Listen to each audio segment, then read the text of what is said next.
আসসালামু আলাইকুম everyone. IST এবং ম্যাথস এক্সাম প্রিপারেশন পরীক্ষার্থীরা, আশা করব আপনারা সবাই ভালো আছেন। আজকের আমাদের ক্লাসটা শিডিউল অনুযায়ী বায়োলজি ক্লাস। আমাদের আজকের ক্লাসের চ্যাপ্টার হবে হচ্ছে কোষ বিভাজন এবং হচ্ছে জীবনী শক্তি। অর্থাৎ আমরা লাস্ট ক্লাসে হচ্ছে ক্লিয়ার করেছিলাম এই দুইটা চ্যাপ্টারকে, অর্থাৎ গত ক্লাসটাতে ক্লিয়ার করেছিলাম, যেটা হয়তো বা আপনারা মনোযোগ দিয়ে ক্লাস করেছেন, এবং প্লাস ওই ক্লাসের উপর আমরা এক্সাম ইতিমধ্যে নিয়ে ফেলেছি। আজকে হচ্ছে ক্লাসের টপিক হচ্ছে কোষ বিভাজন এবং জীবনী শক্তি। তো এই অধ্যায়গুলো থেকে কোন বিষয়গুলো ইম্পর্টেন্ট বা কোন বিষয়গুলো এক্সামে আসার মতো, সেগুলো আমরা একটু মার্ক করে ভালো করে পড়ে নিব। প্লাস হচ্ছে আমরা আমাদের যে এইচটিএমএল ফাইল বা ওয়েবসাইট থাকবে, সেখান থেকে আপনারা প্র্যাকটিস করতে পারবেন। যেমন এখানে মনে করেন ওয়েবসাইটে আসলে এরকম একটা পেজ পাবেন, এখান থেকে জাস্ট সব অধ্যায়ে ক্লিক করলে এখানে আপনি অনেক সবগুলো অধ্যায়ের হচ্ছে নাম শো করতেছে, প্লাস হচ্ছে কত নাম্বার অধ্যায় সেটা শো করতেছে। আপনি যেই ক্লাসটা সম্পর্কে পড়তে চাচ্ছেন সেই ক্লাসে ক্লিক করবেন। প্লাস ক্লাসে ক্লিক করার পর এইদিকে হচ্ছে কোশ্চেন পাবেন, কোশ্চেনের পাশে উত্তর সাইন থাকবে, সেখানে জাস্ট ক্লিক করলে অ্যান্সার শো করবে। ওকে, তাহলে এখান থেকে আপনারা জাস্ট প্রথমত ভালো করে বইয়ের এই দুইটা চ্যাপ্টার ক্লিয়ার করতে হবে, দ্বিতীয়ত আপনাদেরকে হচ্ছে এগুলো ক্লিয়ার করতে হবে। ওকে, এগুলো কোশ্চেন দেখে অ্যান্সার গুলো করে আপনারা হচ্ছে কমপ্লিট করতে পারবেন, একদম গুড প্রিপারেশন নিতে পারবেন। তো এখান থেকে জাস্ট শর্ট কোশ্চেনগুলো সলিউশন করার পর এখানে হচ্ছে এমসিকিউ পাবেন।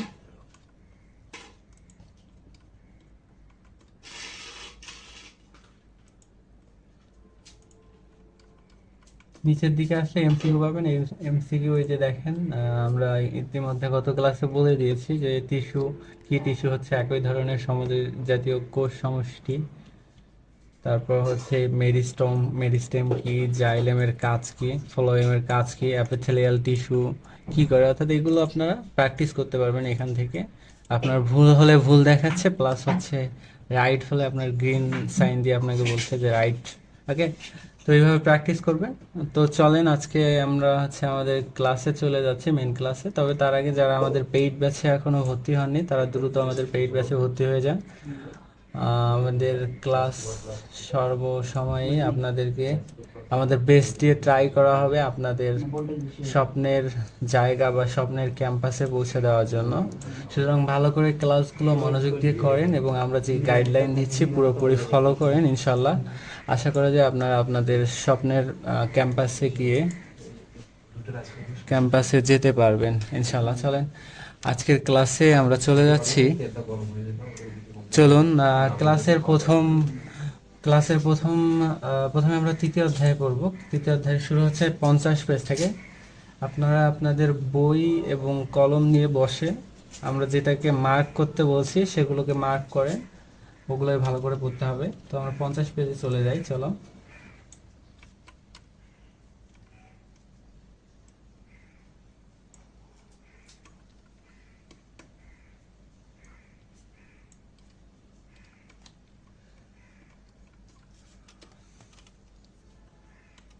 ওকে, অধ্যায়ের নাম হচ্ছে তৃতীয় অধ্যায় কোষ বিভাজন। অর্থাৎ এই অধ্যায়ে যে টপিকগুলো থাকছে সেগুলো হচ্ছে কোষ বিভাজন কেন্দ্রিক, অর্থাৎ কোষকে যে বিভাজন যেভাবে পদ্ধতি বা কোষ কত প্রকার ইত্যাদি ইত্যাদি, বা মানবদেহে কি কোষ দ্বারা গঠিত, কোন কোষ কত প্রকার, কোষ বিভাজন কত প্রকার, ইত্যাদি ইত্যাদি বিষয়গুলো এই অধ্যায়ে থাকবে। চলো আমাদের মেইন ক্লাসে চলে যাই। তো প্রতিটি জীবদেহই কোষ দ্বারা গঠিত। এই পৃথিবীতে যত ধরনের জীবদেহই আছে না কেন, সবগুলোই হচ্ছে কোষ দ্বারা গঠিত। ঠিক আছে, কিছু কোষ আবার হচ্ছে মনে করো এককোষী হয়ে থাকে, অর্থাৎ কিছু কিছু যে জীব আছে যেগুলোর দেহ মাত্র শুধুমাত্র একটি কোষ দ্বারা গঠিত, এগুলোকে হচ্ছে এককোষী জীব বলা হয়। এবং যেমন এক্সাম্পল দেওয়া আছে যে ব্যাকটেরিয়া, অ্যামিবা, প্লাজমোডিয়াম ইত্যাদি কোষ যেগুলো আছে, জীবদেহ আছে, সেগুলো হচ্ছে শুধুমাত্র একটি কোষ দ্বারা গঠিত। আবার অনেক জীব আছে একাধিক কোষ দ্বারা গঠিত, এদেরকে বলা হয় বহুকোষী জীব। যেমন হচ্ছে মানুষ, বটগাছ, তিমি মাছ, গরু, ছাগল, হাঁস, মুরগি, পৃথিবীতে যা কিছু আছে মানে বড় আকৃতি, সেগুলো সবগুলো বহুকোষী। তো এখান থেকে জাস্ট তোমরা হচ্ছে এককোষী বহুকোষী কাকে বলে প্লাস হচ্ছে এক্সাম্পল গুলো ভালো করে পড়ে নিবে। ওকে, তারপরে আসো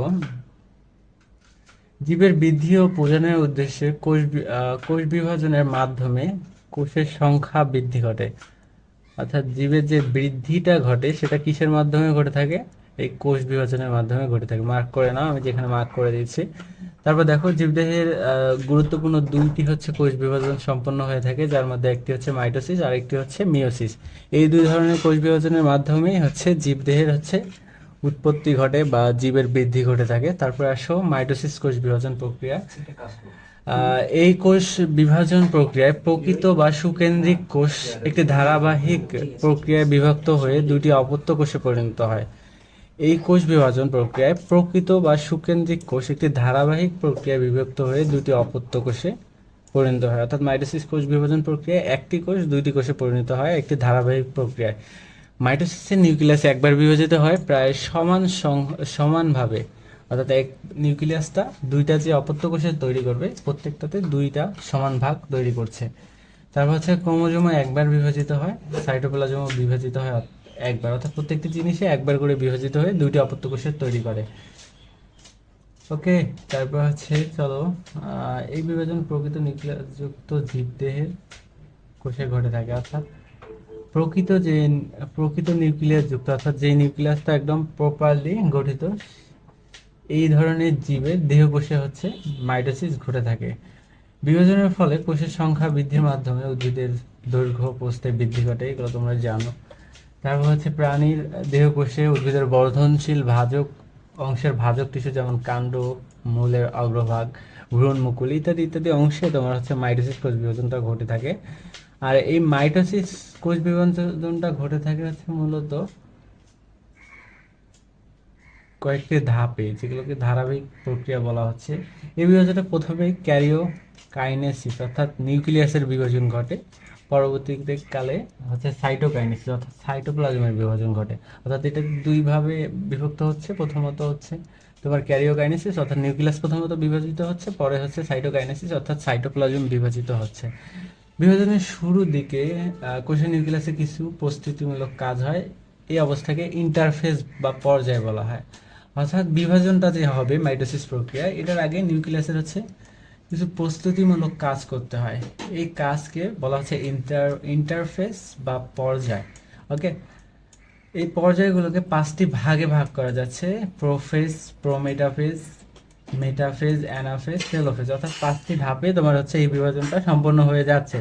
ওকে, তাহলে আসো পাঁচটা বিভাজনে এখন তোমাকে কোশ্চেনে আসতে পারে যে মাইটোসিস কোষ বিভাজনের শুরুর ধাপটা কি, তোমাকে তখন দিতে হবে প্রোফেজ। মাইটোসিস কোষ বিভাজনের শেষের ধাপটি কি বা দ্বিতীয় ধাপটি কি, তখন তোমাকে দ্বিতীয় ধাপ বললে প্রোমেটাফেজ, এবং তৃতীয় ধাপ বললে হচ্ছে তোমাকে বা লাস্ট ধাপ বললে তোমাকে টেলোফেজ দিতে হবে। এইভাবে পড়ে নিতে হবে কোন ধাপটা কত নাম্বারে আছে। তো এখান থেকে অতটা ওইভাবে করার প্রয়োজন নেই, জাস্ট এই ধাপগুলো কত নাম্বার সিরিয়ালে আছে বা সিকোয়েন্স কত নাম্বারে আছে সেগুলো একটু ভালো করে পড়বা। আর এইগুলোতে তেমন একটা যদিও পড়ার মতো নেই। মাইটোসিস কোষ এটি প্রোফেজ হচ্ছে মাইটোসিসের প্রথম পর্যায়। আচ্ছা, একটু করে পড়ে নেই। এই পর্যায়ে কোষের নিউক্লিয়াস আকারে বড় হয়, ক্রোমোজোম থেকে পানি হ্রাস পেতে থাকে। অর্থাৎ যখন হচ্ছে কোষ বিভাজনের শুরু হয় তখন হচ্ছে নিউক্লিয়াসটা আকারে একটু বড় দেখায়, প্লাস হচ্ছে পানিগুলো যে কোষের ভিতর যেগুলো পানি আছে নিউক্লিয়াসের ভিতরে ওগুলো হচ্ছে হ্রাস পেতে থাকে। ওকে, প্রোফেজ ধাপে হচ্ছে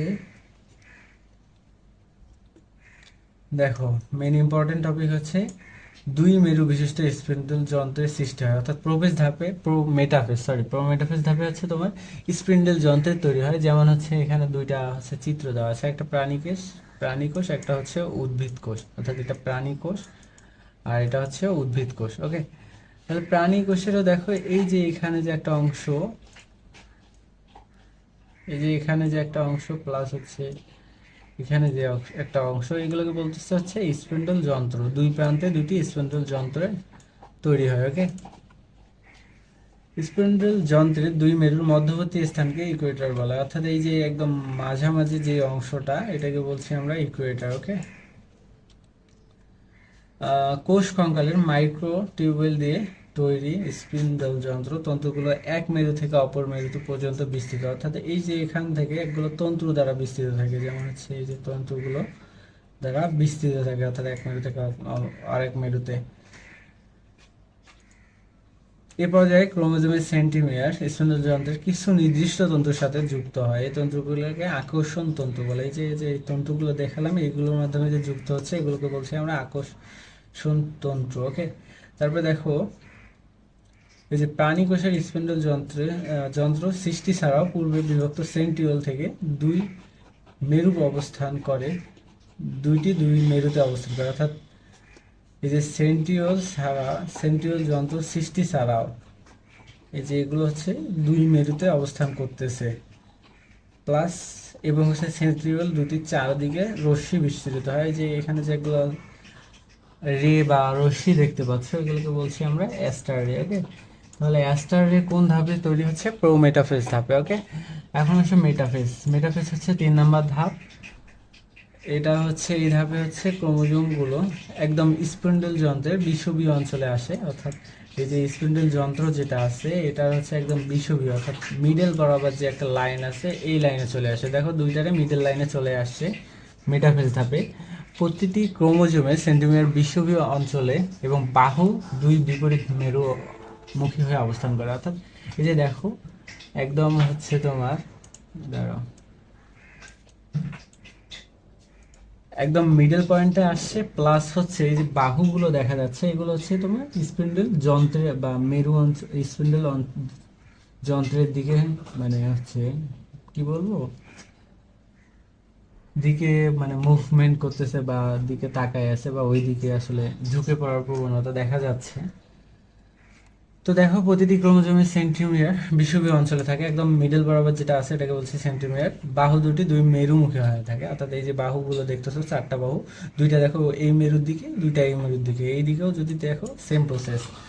ওকে, তারপরে এ পর্যায়ে শেষ দিকে সেন্টিমিটার, আচ্ছা এ পর্যায়ে ক্রোমোজোম সর্বাধিক মোটা ও খাটো হয়। ইম্পর্টেন্ট লাইন, অর্থাৎ কোন ধাপে ক্রোমোজোমগুলোকে সর্বাধিক মোটা ও খাটো দেখা যায়? মেটাফেজ ধাপে। ওকে, এটা ভালো করে পড়ে নিবা। তারপর আসলে অ্যানাফেজ ধাপ, এটা হচ্ছে 4 নম্বর ধাপ। এই ধাপে হচ্ছে ক্রোমোজোমগুলো মেইনলি হচ্ছে সেন্টিমিটারগুলো দুই মেরুর দিকে চলে যেতে থাকে, যেমনটা দেখছো এখানে দুই মেরুমুখী হয়ে মেরুর দিকে অগ্রসর হতে থাকে। ওকে,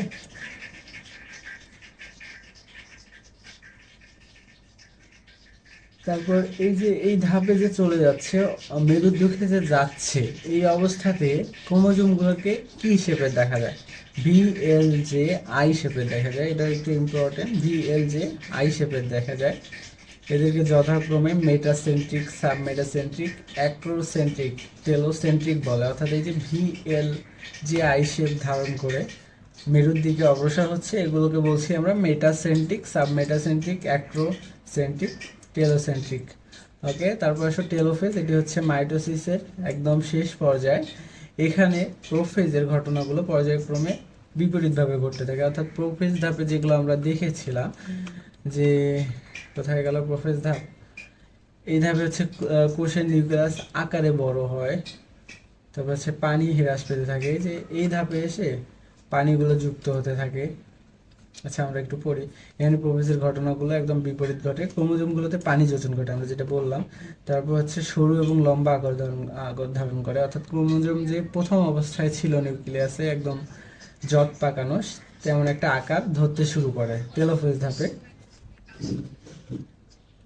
তারপরে দেখো এখানে যদি একটু রিডিং পড়ি, অবশেষে এরা জড়িয়ে মানে এই ক্রোমোজোমগুলো একে অপরের সাথে জড়িয়ে নিউক্লিয়ার রেটিকুলাম গঠন করে, নিউক্লিওলাসের পুনরাবৃত্তি ঘটে। এখান থেকে এতটুকু ইম্পর্টেন্ট। তারপর আসো মাইটোসিসের গুরুত্ব। আসলে মাইটোসিসটা কেন মানবদেহে আসলে গুরুত্বপূর্ণ কেন, আমি যদি একটু নর্মালি আসলে এখান থেকে না পড়ে তোমাদেরকে জাস্ট একটু বুঝাই দেই। দেখো একটা কোষ মানবদেহে সৃষ্টি হয় হচ্ছে মিওসিসের মাধ্যমে, অর্থাৎ জনন কোষ সৃষ্টি হয় মিওসিসে। একটা কোষ আছে, এই অবস্থায় একটা কোষ আছে, কিন্তু এই একটা কোষ দিয়ে তো পুরোপুরি মানুষটাকে গঠন করা সম্ভব না। এর প্রয়োজন হাত প্রয়োজন, এর প্রয়োজন পা, মাথা, বা বিভিন্ন শরীরের প্রত্যেকটা অঙ্গ প্রয়োজন। এই অঙ্গগুলো তৈরি হয় মূলত মাইটোসিসের মাধ্যমে। অর্থাৎ যদি তোমার শরীরটা মিওসিসের মাধ্যমে বিভাজিত হতো তাহলে তোমার জাস্ট একটা কোষই থেকে যেত। বাট এই যে তোমার হাত পা বিভিন্ন অঙ্গ তৈরি হওয়ার যে কাজগুলো, সেটা হচ্ছে মূলত মাইটোসিস প্রক্রিয়া। যদি এই মাইটোসিসটা না হতো, অর্থাৎ কোষে মানে উদ্ভিদের দেহের কোনো রকমের বৃদ্ধি হতো না, তখন কিন্তু এক ধরনের ঝামেলা হয়ে যেত। দেখো এখানে যেটা আসলে বলে দিছে, অর্থাৎ তোমরা একটু জাস্ট রিডিং পড়ে নিলে বুঝতে পারবা। তারপরে যদি একটু দেখি, টিউমার, ক্যান্সার এই শব্দগুলোর সাথে আমরা সবাই পরিচিত। এগুলো সবাই অস্বাভাবিক কোষ বিভাজনের ফল, অর্থাৎ মাইটোসিস কোষ বিভাজন প্রক্রিয়া একটি থেকে দুটি, দুটি থেকে চারটি কোষ বিভাজনের কোষের সংখ্যা বাড়ে, কিন্তু কোষ বিভাজন প্রক্রিয়াটি নিয়ন্ত্রিত থাকে। কোনো কারণে এই নিয়ন্ত্রণ নষ্ট হয়ে গেলে, অস্বাভাবিকভাবে কোষ বিভাজন ঘটে, তাহলে হচ্ছে তোমার কি হয়, টিউমারের সৃষ্টি হয় বা প্রাণঘাতী টিউমার, ক্যান্সার তৈরি হয়। অর্থাৎ এই যে কোষ বিভাজনটা, এটা তো শরীরের জন্য বা জীবদেহের জন্য অবশ্যই অত্যাবশ্যকীয় একটা প্রক্রিয়া, কিন্তু এই প্রক্রিয়ারও কিছু হচ্ছে ব্যাড সাইড আছে। যেমন হচ্ছে এই কোষ বিভাজনগুলো একটা লিমিটেশনের মধ্যে থাকা উচিত, বাট এই লিমিট ক্রস করেই যখন হচ্ছে কোষ বিভাজনটা অধিক হারে হয়ে যাবে, তখন হচ্ছে টিউমার বা টিউমার ক্যান্সারের মতো বিভিন্ন ধরনের নিয়ন্ত্রণহীন আসলে রোগ তৈরি হবে, যেটা শরীরের জন্য খুবই ক্ষতিকর। তারপরে এখানে দেখো কয়েকটা হচ্ছে ভাইরাসের এক্সাম্পল দেওয়া আছে। এখানে দেওয়া আছে হিউম্যান প্যাপিলোমা ভাইরাসের E6, E7 নামে দুটি জিন এমন কিছু প্রোটিন সৃষ্টি করে যা কোষ বিভাজনকে নিয়ন্ত্রণ, প্রোটিন অণুসমূহকে স্থান বিচ্যুত করে। এর ফলে কোষ বিভাজনের নিয়ন্ত্রণ নষ্ট হয়ে যায়। অর্থাৎ যে কিছু হিউম্যান প্যাপিলোমা ভাইরাস আছে, এগুলোর কাজ কি, এগুলো কি করে, আমাদের কোষ বিভাজনকে নিয়ন্ত্রণহীন করার জন্য এক ধরনের যেগুলো প্রোটিন আছে, যেগুলো আমাদের কোষ বিভাজনকে নিয়ন্ত্রণের মধ্যে রাখে, সেগুলোকে এই ভাইরাসগুলো আসলে নষ্ট করে দেয়। যখন এগুলো নষ্ট করে দিচ্ছে, তখন কি হচ্ছে, আমাদের শরীরের মধ্যে অস্বাভাবিকভাবে বৃদ্ধি, কোষ বিভাজনটা ঘটে যাচ্ছে, যার কারণে আমাদের বিভিন্ন ধরনের প্রবলেম ফেস করতে হচ্ছে। এখন আসলে মানবদেহে ঘটে যাওয়া দ্বিতীয় মানে মেইন প্রধান এবং প্রথম কোষ বিভাজন, কোষ বিভাজন। রাজীব কোথায় রে? আস্তে কথা বলো। মিয়োসিস বিভাজনের, আচ্ছা তাহলে মানবদেহের প্রথম কোষ বিভাজন প্রক্রিয়াটি মিয়োসিস, অর্থাৎ মিয়োসিসের পরেই কিন্তু মাইটোসিসের ধাপগুলো শুরু হয়ে যায়। তো এখন আসলে মিয়োসিসটা কাকে বলে? মিয়োসিস বিভাজনের এক চক্রে নিউক্লিয়াস দুইবার বিভাজিত হয়। প্রথমবারে নিউক্লিয়াসের ক্রোমোজোমের পরিমাণ অর্ধেক হয়ে যায়, অর্থাৎ নিউক্লিয়াসে যে সংখ্যক ক্রোমোজোম থাকে, এটা ধরো মাতৃকোষ, এখানে ধরো চারটা ক্রোমোজোম আছে, তখন কি হয়, প্রথম ধাপে দুইটা করে হয়ে যায়, অর্থাৎ এখানে দুইটা, এখানে দুইটা, অর্থাৎ চারটা দুই ভাগে বিভক্ত হয়ে দুই দুই করে চলে গেল। পরের ধাপে কি হচ্ছে, পরের ধাপে এখান থেকে হচ্ছে মাইটোসিসের মতো বিভাজিত হবে। মাইটোসিসে যেমন দেখছো যে একটা কোষ বিভাজিত হয়ে দুইটি অপত্য কোষ তৈরি হয়, এখানেও ঠিক পরের ধাপে মাইটোসিসের মতো করে যে হচ্ছে কোষ বিভাজনটা হয়ে থাকে, একটা কোষকে ভেঙে দুইটা কোষে পরিণত হচ্ছে। এখানে কিন্তু ক্রোমোজোম সংখ্যা এই মাতৃকোষের মতোই হয়ে থাকবে, কিন্তু এখানে যেটা মেইনলি প্রবলেম, প্রথম ধাপে বিভাজন হওয়ার পর অর্ধেক অর্ধেক হয়ে যাচ্ছে, কিন্তু পরের ধাপে অর্ধেকগুলো অর্ধেকেই থেকে যাচ্ছে, যেমনটা দেখতে পাচ্ছ। আচ্ছা একটু যদি পড়ে দেখি, কি লেখা আছে, এই বিভাজনে মাতৃকোষে যে দুটি নিউক্লিয়াস পাওয়া যায়, দ্বিতীয়বারে তার প্রতিটি আবার দুটি কোষে বিভাজিত হয়।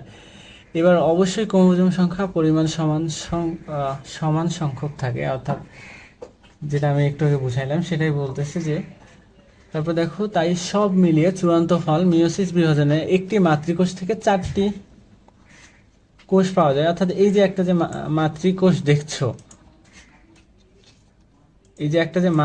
দেখছো, এটা কিন্তু বিভাজিত হয়ে একদম লাস্ট পর্যায়ে এসে এই চারটা অপত্য কোষের তৈরি করছে। এইটাও যদিও তৈরি করছে, কিন্তু এটা মেইনের মধ্যে পড়ে না, এগুলো হচ্ছে সাব হিসাবে বা ভিতরেই আসলে হয়ে থাকে, কিন্তু প্রকাশ পায় মূলত এই চারটা। অর্থাৎ এই চারটার মধ্যে প্রথম, দ্বিতীয়, তৃতীয়, এগুলোর কিন্তু ক্রোমোজোম সংখ্যা মাতৃকোষের ক্রোমোজোম সংখ্যার অর্ধেক হয়ে থাকে। যেমন হচ্ছে চারটার মধ্যে এই দুইটা করে আছে, চারটার মধ্যে দুইটা করে আছে, এই কারণে বলছে যে মাতৃকোষের ক্রোমোজোম সংখ্যার অর্ধেক হয়ে যায় অপত্য 4টি ক্রোমোজোম মানে কোষে। তারপর হচ্ছে মিওসিস কেন হয়, মাইটোসিস কোষ বিভাজনে। আচ্ছা, এখানে হচ্ছে তোমার একটু রিডিং পড়ে বুঝে নিবা, এতটা পড়ানো পসিবল না, অনেক লেন্থ বেড়ে যাবে ক্লাসের। তো জাস্ট তোমরা একটু এক্সাম্পল পড়ে দেখবা আসলে মিওসিসটা কেন প্রয়োজন, মিওসিসটা কিভাবে ঘটে থাকে। পড়লেই এই অধ্যায়টা একদম মোটামুটি ক্লিয়ার হয়ে যাবে। যদি আমরা আমাদের প্র্যাকটিস শিটের দিকে যাই, তাহলে দেখো এখানে 3 নম্বর অধ্যায়ে চলে যায়, সব অধ্যায় 3 নম্বর অধ্যায়। তারপর হচ্ছে টিস্যু কি, টিস্যু কি আমাদের স্কিপ হয়ে গেছে? মিওসিস, মাইটোসিস,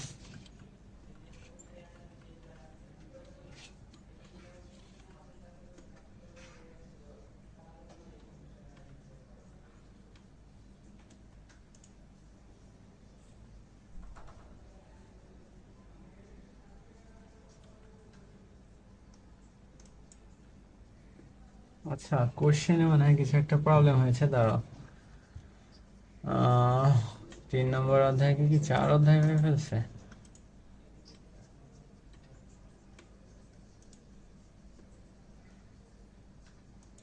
আমরা কোন অধ্যায় পড়ছি? 3য় অধ্যায়, কোষ বিভাজন। ওকে, কোষ বিভাজনে যদি ক্লিক করলাম, ওকে। এই যে আমাদের মানে একটু অধ্যায়টা সাজাতে হয়তো বা ভুল হয়েছে, বাট এই যে 2 নম্বর অধ্যায় হচ্ছে তোমার আছে মূলত কোষ বিভাজন। চলো কোষ বিভাজনটা পড়ে নিই। তাহলে মাইটোসিস কি, আমরা একটু আগে বললাম যে সমসংখ্যক ক্রোমোজোম বিশিষ্ট 2টি কোষের সৃষ্টি করে। তারপর মাইটোসিসের গুরুত্ব কি, এটাই আসলে মূলত জীবদেহের হচ্ছে গঠনগত বৃদ্ধি বা শারীরিক বৃদ্ধির জন্য প্রয়োজন হয়। তারপর মাইটোসিস এগুলো পড়তে হবে না। মিওসিস কাকে বলে আমরা পড়েছি, একটি মাতৃকোষ থেকে 4টি অপত্য কোষ তৈরি হয় যে কোষ বিভাজন প্রক্রিয়া, তাকে বলছে মিওসিস। তবে মিওসিসের সংক্ষেপে ব্যাখ্যা, এগুলো জাস্ট একটু নিজেকে যাচাই করার জন্য। ইন্টারফেস, ইন্টারফেস হচ্ছে ধাপ, দশা বা ধাপ, যেটা হচ্ছে মাইটোসিসে আমরা পড়লাম যে মাইটোসিস কোষ বিভাজনের পর্যায়ে। তারপরে দেখো ইন্টারফেসের গুরুত্ব, গুরুত্ব কি আছে এগুলো করার দরকার নেই, তোমরা এমসিকিউ চলে আসো। মাইটোসিস কি, তারপর দেখো মিওসিস কি, ক্রোমোজোম সংখ্যা অর্ধেককারী বিভাজন। তারপর দেখো ইন্টারফেস কি, শুধু ইন্টারফেস কি, বিভাজনের প্রস্তুতি পর্যায়। তারপর দেখো মাইটোসিসের গুরুত্ব কি, শুধু উদ্ভিদে বৃদ্ধি, ক্ষত সরানো, অযৌন প্রজনন, বৃদ্ধি, ক্ষত সরানো, অযৌন প্রজনন। তারপর হচ্ছে মিওসিস কোথায় ঘটে থাকে, মিওসিস হচ্ছে জনন মাতৃকোষে।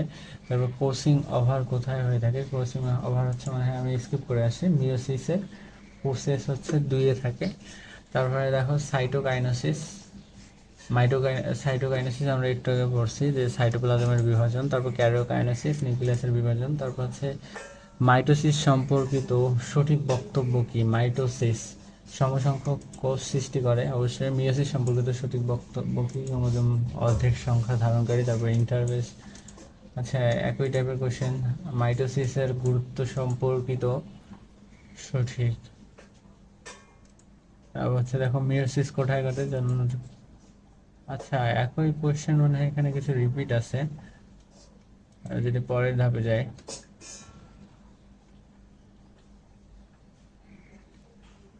ওকে, এখানে মেইনলি হচ্ছে, দুঃখিত আসলে কোশ্চেন রিপিট হয়ে গেছে, সমস্যা নেই। মেইনলি 20টা করে কোশ্চেন দেওয়া আছে এখানে, জাস্ট তোমার হচ্ছে একটু হয়তো বা ঝামেলা হয়ে গেছে। তোমরা বইটা ভালো করে পড়লে এটাও একদম ক্লিয়ার হয়ে যাচ্ছে। আমরা একটু আগে যেগুলো কারেক্ট করলাম এগুলো কিন্তু মেইনলি বই থেকে আসছে। তো চলো 3য় অধ্যায় আমাদের শেষ, মানে যেগুলো ইম্পর্টেন্ট টপিক সেগুলো হচ্ছে 3য় অধ্যায় আমরা মার্ক করে দিলাম। প্লাস হচ্ছে তোমরা রিডিং করে যেখান থেকে মনে হচ্ছে যে ইম্পর্টেন্ট ওগুলো দাগায় রাখবা, প্লাস একটু ভালো করে প্রিপারেশন নেবা, আগামীকালে এই টপিকের উপর এক্সাম হবে। তারপরে আসো আমরা যদি এর পরের ক্লাস, পরের টপিকে চলে যাই। পরের অধ্যায়ের নাম কি, তোমার পরের অধ্যায়ের নাম হচ্ছে জীবনী শক্তি, অর্থাৎ জীবনী শক্তি, 4র্থ অধ্যায়। তো খাতা কলম নিয়ে বসে আছে আয়ব, তো মার্ক করো এগুলা যেগুলো আমরা ডাগাচ্ছি। জীবনী শক্তি ও অ্যাটিপির ভূমিকা। জীবনী শক্তি বা জৈব শক্তি বলতে আমরা বিভিন্ন বিশেষ কোনো শক্তিকে বুঝাই না, পদার্থবিজ্ঞানের শক্তির যে সংজ্ঞা দেওয়া আছে তা থেকে একটু আলাদা। তা থেকে এটি আলাদা কিছুই না, আচ্ছা সরি, শুধু জীবদেহে জৈব অণুর রাসায়নিক বন্ধন বিচ্ছিন্ন করার মাধ্যমে প্রাপ্ত শক্তিকে এই নামে রাখা হয়। অর্থাৎ জীবদেহে যে জৈব অণুর রাসায়নিক বন্ধন ছিন্ন করে যে শক্তি উৎপন্ন করা হয় তাকে মূলত জীবনী শক্তি বলা হয়। তারপর হচ্ছে দেখো যে প্রতিনিয়ত পরিবেশ থেকে শক্তি সংগ্রহ করে, অর্থাৎ খাবার খাওয়া বা বিভিন্ন পদ্ধতিতে শরীরের মধ্যে শক্তি সংগ্রহ করে থাকে। সংগৃহীত শক্তিকে এক রূপ থেকে অন্য রূপে পরিবর্তিত করে কখনো সঞ্চয় করে, শেষে সেই শক্তি আবার পরিবেশে ফিরিয়ে দেয়। এখন আসো এই আমরা এটিপি এবং এডিপি আসলে মূলত কি, এগুলো আমরা মনে হয় এসএসসি লেভেলে পড়ে আসছি। জাস্ট এখন একটু রিভিশন করার জন্য একটু করে হাইলাইট করে দিচ্ছি। দেখো ডিএনএ এবং আরএনএ এর গাঠনিক উপাদান হলো অ্যাডেনিন, অর্থাৎ ডিএনএ এবং আরএনএ এর গাঠনিক উপাদান হচ্ছে অ্যাডেনিন। এটি একটি নাইট্রোজেন বেস। এই যে অ্যাডেনিন যেটা বললাম গাঠনিক উপাদান, এটা হচ্ছে নাইট্রোজেনের বেস। এর সাথে 5 কার্বন বিশিষ্ট রাইবোজ সুগার অণু যুক্ত হয়ে অ্যাডোনিসিন গঠন করে। তাহলে অ্যাডোনিসিন কিভাবে গঠন করে? ডিএনএ এবং আরএনএ গাঠনিক উপাদান হচ্ছে তোমার অ্যাডেনিন হচ্ছে নাইট্রোজেন বেস, এর সাথে হচ্ছে 5 কার্বন বিশিষ্ট হচ্ছে তোমার রাইবোজ সুগার অণু যুক্ত হয়ে অ্যাডেনিসিন তৈরি করে। অ্যাডেনিসিন অণুর সাথে পর্যায়ক্রমে একটি, দুইটি বা তিনটি ফসফেট যুক্ত হয়ে অ্যাডেনিসিন হচ্ছে ট্রাইফসফেট, অ্যাডেনিসিন মনোফসফেট, অর্থাৎ একটা ফসফেট যুক্ত হলে অ্যাডেনিসিন মনোফসফেট, দুইটা ফসফেট যুক্ত হলে ডাইফসফেট এবং তিনটা ফসফেট যুক্ত হলে ট্রাইফসফেট গঠন করে। এভাবে ফসফেট যুক্ত করতে বাইরে থেকে শক্তি দিতে হয়, অর্থাৎ এই যে ফসফরাস যে আলাদা করে বা ফসফরিক অ্যাসিড এগুলো যে আলাদা করে যুক্ত করবা, এগুলোকে হচ্ছে বাইরে থেকে একটা শক্তি প্রয়োগ করতে হচ্ছে, যেগুলোকে শক্তি প্রয়োগ করতে হচ্ছে। এই যে প্রক্রিয়াটা এটাকে বলছে ফসফোরাইলেশন, অর্থাৎ বাহির থেকে যে ফোর্সটা করে তুমি হচ্ছে একটা করে এক্সট্রা ফসফেট যুক্ত করছো এই অ্যাডেনিসিনের সাথে, সেটাকে বলছে আমরা ফসফোরাইলেশন। আবার এর বিপরীত প্রক্রিয়ায় ফসফেট গ্রুপ বিচ্ছিন্ন হলে, অর্থাৎ এই যে ফসফেট যে যুক্ত হয়েছে এটা যখন আবার বিচ্ছিন্ন হবে বেরিয়ে আসবে, এটাকে বলা হয় ডিফসফোরাইলেশন। অর্থাৎ ফসফেট যুক্ত হওয়ার প্রক্রিয়াকে বলছে ফসফোরাইলেশন, এবং হচ্ছে ফসফেট বিভক্ত হয়ে বা ভেঙে যাওয়ার প্রক্রিয়াকে বলছি ডিফসফোরাইলেশন। ওকে, এখন আসো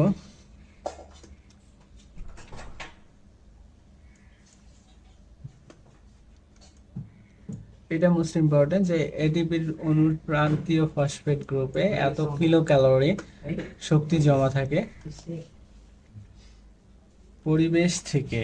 ওকে, পরিবেশ থেকে শক্তি সংগ্রহ করে তাকে কোষের তথা জীবদেহের ব্যবহার উপযোগী রূপে পরিবর্তিত করার জন্য কাজ করে দুটি কোষীয় অঙ্গাণু, যেমন মাইটোকন্ড্রিয়া এবং প্লাস্টিড। অর্থাৎ পরিবেশ থেকে যে এই শক্তিগুলো জীবদেহে প্রসেস করা প্রয়োজন হয় বা গ্রহণ করে যে শরীরের কাজে লাগায়, সেটা হচ্ছে মূলত দুইটি অঙ্গাণু করে থাকে। একটা হচ্ছে তোমার প্লাস্টিড আর একটা হচ্ছে তোমার হচ্ছে মাইটোকন্ড্রিয়া।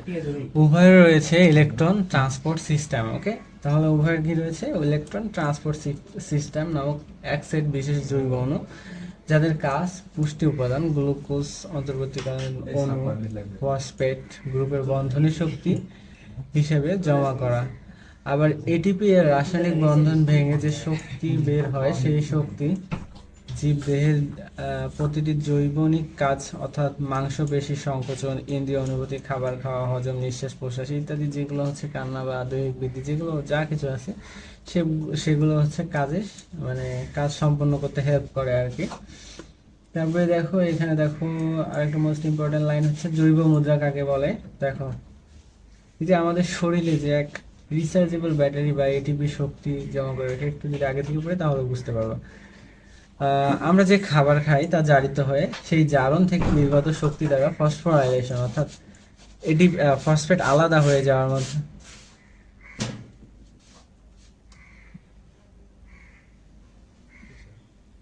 ফসফোরাইলেশন শব্দ হচ্ছে কেন?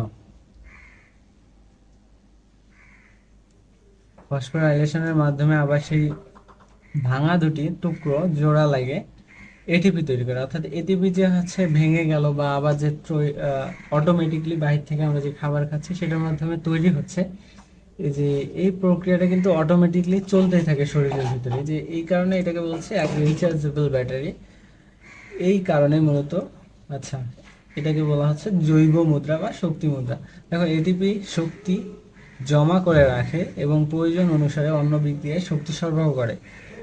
এজন্য এটিপিকে তোমার হচ্ছে বলা হচ্ছে জৈব মুদ্রা। ওকে, এখন আসো সালোক সংশ্লেষণের দিকে যদি যাই।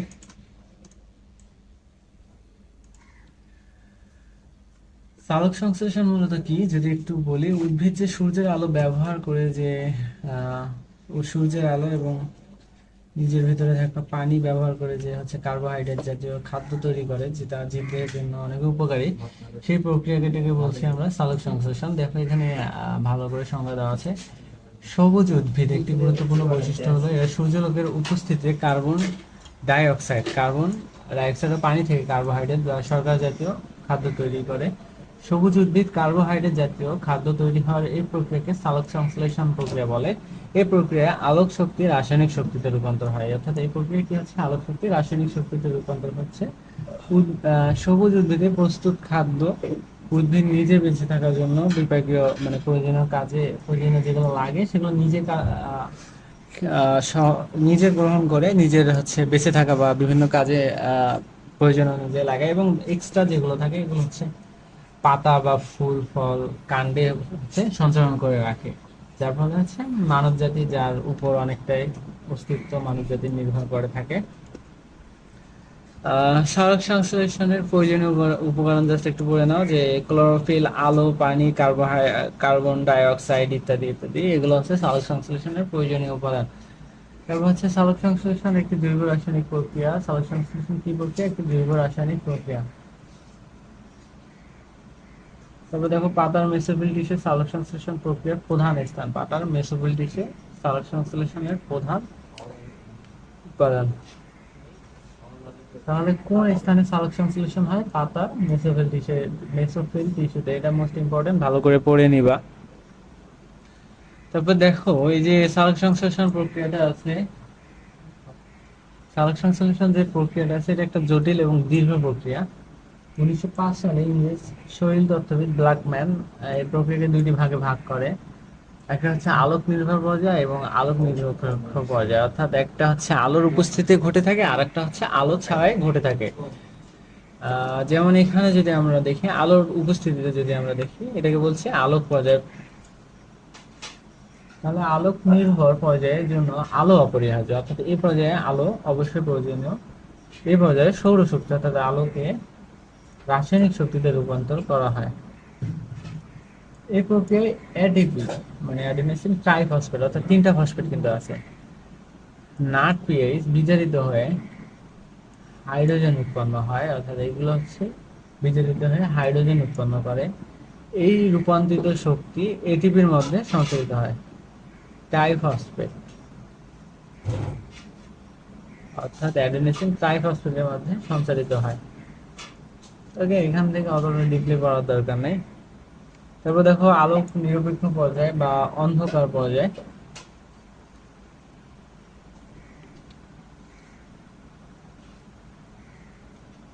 অর্থাৎ এই পর্যায়ে তোমার মূলত আলো ছাড়াও কিন্তু হচ্ছে তোমার আলোর প্রত্যক্ষ প্রয়োজন পড়তেছে না, আলোর উপস্থিতি ছাড়াও তোমার হচ্ছে মনে করো এই প্রক্রিয়া সালোক সংশ্লেষণ প্রক্রিয়াটা ঘটতে পারে।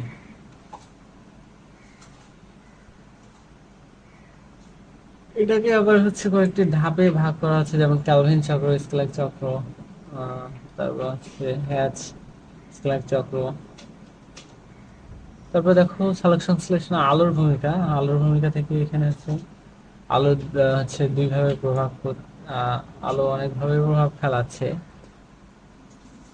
এখানে একটু রিডিং করে নিবা, এটা ইম্পর্টেন্ট। জাস্ট এখান থেকে তুমি হচ্ছে সাধারণত কত আলোতে তোমার সালোক সংশ্লেষণ ভালো হয়ে থাকে এই লাইনটা একটু ভালো করে পড়ে নিবা। যেমন সাধারণত 400 ন্যানোমিটার থেকে 480 এবং 680 ন্যানোমিটার পর্যন্ত তরঙ্গ বিশিষ্ট আলোতে সালোক সংশ্লেষণ সবচেয়ে ভালো হয়ে থাকে। তারপর হচ্ছে সালোক সংশ্লেষণের প্রভাবক। অর্থাৎ সালোক সংশ্লেষণে যে ইফেক্ট গুলো ফেলানো হয়, সেই প্রভাব গুলো যদি একটু তাকাই, দেখো এখানে দেখো বাহ্যিক প্রভাব যেগুলো হচ্ছে বাহির থেকে সালোক সংশ্লেষণের উপর ইম্প্যাক্ট ফেলায়, যেমন হচ্ছে কার্বন ডাই অক্সাইড, তারপর হচ্ছে কার্বন ডাই অক্সাইড, তারপর হচ্ছে আলো, তারপর হচ্ছে তোমার পানি পানি তারপর হচ্ছে অক্সিজেন, খনিজ পদার্থ, রাসায়নিক পদার্থ ইত্যাদি বাহ্যিক প্রভাব, অর্থাৎ বাহির থেকে যেগুলো হচ্ছে তোমার সালোক সংশ্লেষণের উপর সরাসরি ইফেক্ট ফেলে। তারপরে যে অভ্যন্তরীণ, অর্থাৎ উদ্ভিদের ভিতরে যে হচ্ছে উপাদানগুলো থাকে, যেমন হচ্ছে ক্লোরোফিল, তারপর হচ্ছে পাতার বয়স ও সংখ্যার উপর ডিপেন্ড করে, শর্করা পরিমাণ, পটাশিয়াম, এনজাইম ইত্যাদি ইত্যাদি বিষয়ের উপরও অলসো ডিপেন্ড করে। তারপর এখান থেকে যদি আমরা জীবজগতের মনে হয় শেষ প্রায় অলমোস্ট অধ্যায়টা, শ্বসন, ওকে, শ্বসন করে অধ্যায়টা শেষ।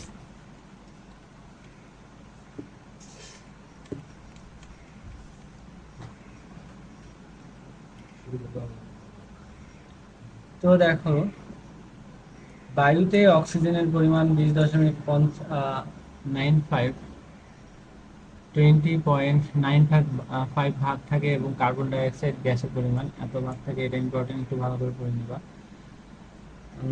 তারপরে আসো আমরা যদি এখন শ্বসন টপিকে যাই, শ্বসনকেও দুই ভাগে ভাগ করা যাচ্ছে। শ্বসন মূলত বোঝাচ্ছে আমাদের শরীরের ভিতরে যে আসলে শক্তি তৈরির প্রক্রিয়াটা, আমাদের শরীরের ভিতরে যে শক্তি তৈরি হচ্ছে সেটাকে মূলত আমরা শ্বসন প্রক্রিয়া বলছি। এই শ্বসন প্রক্রিয়াকে আবার দুই ভাগে ভাগ করা যাচ্ছে।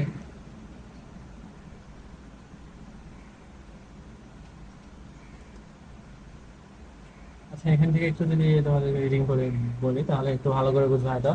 জীবের জীবন ধারণ অর্থাৎ চলন, ক্ষয়পূরণ, বৃদ্ধি, জনন প্রভৃতি জৈবিক কাজগুলো সুস্থভাবে সম্পন্ন করার জন্য শক্তির প্রয়োজন হয়।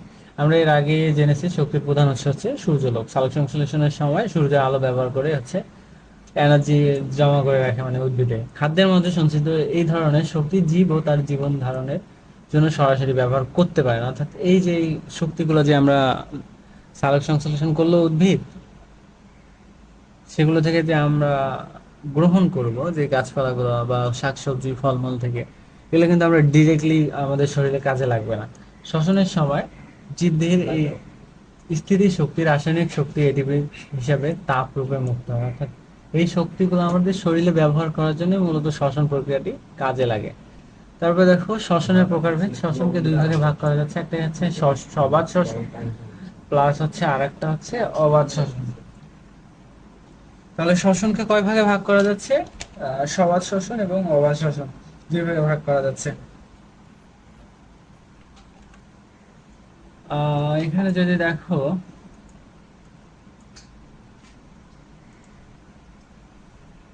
যে শ্বসন প্রক্রিয়া অক্সিজেনের প্রয়োজন হয়, রাসায়নিক বস্তু যেমন শর্করা, প্রোটিন, লিপিড, বিভিন্ন ধরনের জৈব অ্যাসিড সম্পূর্ণরূপে জারিত হয়ে কার্বন ডাই অক্সাইড, হাইড্রোজেন, পানি এবং বিপুল পরিমাণে শক্তি উৎপন্ন করে, তাকে সবাত শ্বসন বলে।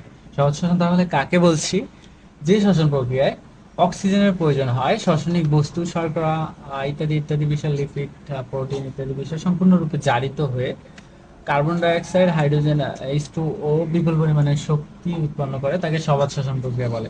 এই সবাত শ্বসন প্রক্রিয়ায় 686 কিলো ক্যালোরি বা মোল হচ্ছে তোমার শক্তি উৎপন্ন হয়। সবাত শ্বসন প্রক্রিয়ায় কত মোল শক্তি উৎপন্ন হয়? 686 কিলো ক্যালোরি। ওকে, 686 কিলো ক্যালোরি, এটা একদম ভালো করে পড়ে নেবা। তারপরে আসো, এখানে জাস্ট একদম এক্সাম্পল দিয়ে হচ্ছে তোমার বিশাল করে দেওয়া আছে। আই হোপ এইগুলো মনে হয় আসে না। যদি আমরা কোশ্চেন করতে যে দেখি যে এগুলো আসতেছে, তখন আমরা কোশ্চেনে আমরা সলভ করে দেওয়ার চেষ্টা করবো। ওকে, এখন আসো অবাত শ্বসন। অবাত শ্বসন যে শ্বসন প্রক্রিয়া অক্সিজেনের অনুপস্থিতি, ওটা ছিল অক্সিজেন প্রয়োজন ছিল সবাত শ্বসনে, আর অবাতে অক্সিজেন প্রয়োজন নেই। অক্সিজেনের অনুপস্থিতি হয়ে থাকে তাকে বলছি আমরা অবাত শ্বসন, অর্থাৎ যে শ্বসন প্রক্রিয়াটি অক্সিজেনের অনুপস্থিতিতে হয়ে থাকে তাকে আমরা বলছি অবাত শ্বসন। তাহলে আমরা যদি আরেকটু বিস্তারিতভাবে বলতে যাই, অর্থাৎ যে শ্বসন প্রক্রিয়ায় কোনো রাসায়নিক বস্তু অক্সিজেন ছাড়াই কোষের ভিতরকার এনজাইম দিয়ে আংশিক রূপে জারিত হয়ে বিভিন্ন প্রকার জৈব যৌগ, ইথাইল, অ্যালকোহল, ল্যাকটিক অ্যাসিড এবং সামান্য পরিমাণে শক্তি উৎপন্ন করে তাকে হচ্ছে মূলত অবাত শ্বসন বলা হয়। তাহলে অবাত শ্বসন প্রক্রিয়ায় হচ্ছে মূলত 56 কিলো ক্যালোরি তোমার হচ্ছে শক্তি উৎপন্ন হচ্ছে। তাহলে সবাতে হচ্ছে তোমার 686 এবং অবাতে তোমার হচ্ছে 56 কিলো ক্যালোরি। ওকে। সবাত শ্বসনের বিভিন্ন প্রক্রিয়া রয়েছে, যেমন গ্লাইকোলাইসিস, অ্যাসিটাইল কয়ে, ক্রেবস চক্র, ইলেকট্রন প্রবাহ তন্ত্র। ওকে। তাহলে সবাত শ্বসনের কয়েকটি ধাপ আছে, যেমন 4টি ধাপ: গ্লাইকোলাইসিস, অ্যাসিটাইল কোয়ে, ক্রেবস চক্র, ইলেকট্রন প্রবাহ তন্ত্র। এই 4টা ধাপে মূলত হচ্ছে তোমার শক্তিগুলো হচ্ছে মূলত তৈরি হচ্ছে বা দেহের হচ্ছে ব্যবহারের উপযোগী করে তুলতেছে। তারপর দেখো, এখানে দেখো 38 ও 38টি এটিপি উৎপন্ন হয়, অর্থাৎ এই যে আমাদের যে প্রক্রিয়াটা একদম সম্পূর্ণরূপে জারিত হওয়ার পর সর্বমোট 6টি কার্বন ডাই অক্সাইড উৎপন্ন করবে এবং হচ্ছে 38 অণু এটিপি উৎপন্ন হবে। তাহলে এখানে যদি আমরা দেখি, গ্লাইকোলাইসিসে হচ্ছে 6টা এটিপি এবং 2টা, আচ্ছা, এখানে মূলত 8টা এটিপি উৎপন্ন হবে। সেগুলো একটু মানে ম্যাথ আছে একটু টাইপের, যে এক অণু নাডিস টু ইকুয়ালস টু 3 অণু হচ্ছে এটিপি, ইত্যাদি ইত্যাদি। এখান থেকে হচ্ছে মনে করো ইউজ হবে 2টা, অবশিষ্ট থাকবে হচ্ছে তোমার 8টা। তারপরে অ্যাসিটাইল কোয়ে হচ্ছে তোমার 6টা এটিপি এবং হচ্ছে অবশিষ্ট থাকবে 2টা কার্বন ডাই অক্সাইড। এগুলো ওইভাবে পড়া দরকার নেই। এই যে ম্যাথ যেমন হচ্ছে বললাম, যে নাডিস টু যদি একটা থাকে তাহলে 3 অণু এটিপি থাকবে, মানে উৎপন্ন করা পসিবল ওখান থেকে। তারপরে দেখো থার্ড এইচ টু এক অণু, থার্ড এইচ টু মানে 2 অণু এটিপি, তারপরে এক অণু হচ্ছে জিটিপি, মানে হচ্ছে তোমার এক অণু এটিপি। ওকে। তো অবাত শ্বসন হচ্ছে মূলত 2টি ধাপে হচ্ছে, একটা হচ্ছে গ্লুকোজের অসম্পূর্ণ জারণ আর একটা হচ্ছে পাইরুভিক অ্যাসিডের বিজারণ। ওকে। এখানেও মূলত কিছু হচ্ছে প্রভাবক রয়েছে, বাহ্যিক প্রভাবক, যেমন বাহির থেকে যেগুলো ইফেক্ট ফেলতেছে, যেমন তাপমাত্রা, অক্সিজেন, পানি, আলো, কার্বন ডাই অক্সাইড। এগুলো কি ধরনের প্রভাবক আসতে পারে, তখন বলবা যে বাহ্যিক প্রভাবক। তারপর দেখো অভ্যন্তরীণ প্রভাবক হিসাবে কোনগুলো কাজে লাগতেছে: খাদ্যবস্তু, উৎসেচক, কোষের বয়স, অজৈব লবণ, কোষ মধ্যস্থ পানি। তারপর দেখো শ্বসনের গুরুত্ব, শ্বসনের আসলে কি জন্য আমাদের শরীরে প্রয়োজন, এগুলো জাস্ট একটু রিডিং করে নিবা, আই হোপ বুঝতে পারবা একদম ক্লিয়ারলি। তো আজকের ক্লাসটা আমাদের যে টপিক ছিল 2টা, আমরা টপিকগুলো একদম ক্লিয়ার করে দিয়েছি, প্লাস যেগুলো আমরা মার্ক করে দিলাম এই অধ্যায় থেকে।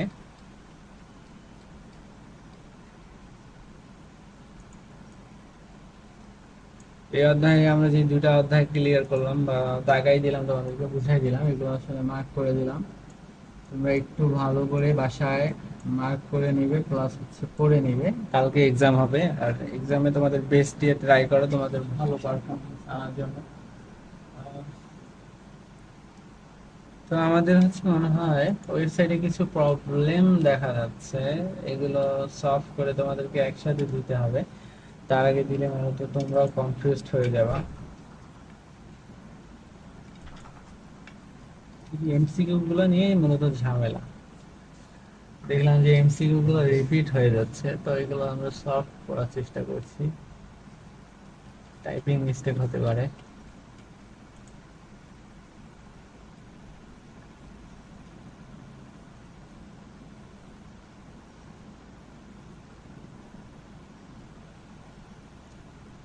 আচ্ছা, তোমরা তাহলে হচ্ছে তোমাদের বইটাকে ভালো করে পড়ো। আর যদি তোমরা মনে করো যে পড়বো না, তাহলে কিন্তু হবে না। তোমরা যেহেতু হচ্ছে আইএসটি এবং ম্যাথসে ভর্তি হতে যাচ্ছ, তো তোমাদেরকে ভালো করে প্রিপারেশন নিতে হবে। এমন করিও না যে 1 মার্কের তোমার হচ্ছে 1 মার্কের জন্য তুমি হচ্ছে চান্স পাইলা না, এমনটা করলে লাইফে সবচেয়ে বড় রিগ্রেট গুলার একটা হবে, এমন রিগ্রেট। অর্থাৎ দেখা যাবে যে তুমি হচ্ছে, তুমি মনে করো হচ্ছে তোমার 70% পাইছো মার্ক, বাট তোমার যদি আর একটা মার্ক আসতো 71 পয়েন্ট আসতো তাহলে কিন্তু চান্স পাইতাম।